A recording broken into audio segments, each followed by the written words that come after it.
To the extent that we have a missing man, someone who is not being held accountable for the contributions he's making to this conflict. Put that in context, if you would, Trevor. How would you characterize the war that's taken place thus far, starting with the invasion that began shortly after Putin met with Xi in Beijing back in February of 2022? Well, at the time, Chinese troops were mobilizing. There was big mobilizations going to the southeast coast in preparation for, we believe, attacks on the Pacific.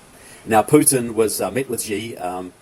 He came away and broke his word and attacked Ukraine. And this was supposed to be all over in a week. And then I believe that Xi would have taken the advantage and would have taken the opportunity and have attacked into the Pacific. But the Ukrainians were very brave, very resourceful, and I think God was on their side. And they stopped the Russians stone cold dead. And it's been going to and fro ever since. But that's the thing. Xi greenlit the invasion because it was part of a much wider plan. I believe, personally, the attack on Ukraine was the first kinetic step of World War III. But it never got that far because the Ukrainians were too darn tough.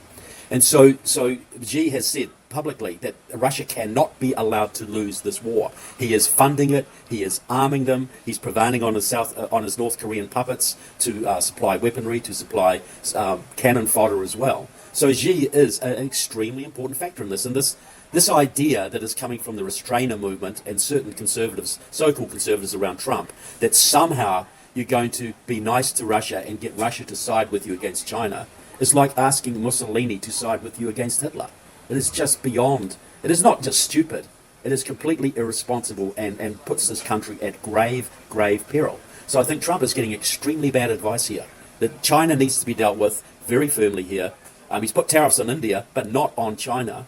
And Putin, the secondary tariffs, are several hundred %. Look, here's the opportunity for President Trump by just applying tariffs and standing strong to bring down the Putin regime and the Xi regime, and to allow the Israelis to finish off the Mullah's regime. 3 hits, 3 legs of the evil axis taken down without America firing a shot. Isn't that a bargain in the offing? Isn't that a legacy that the president would want to be proud of?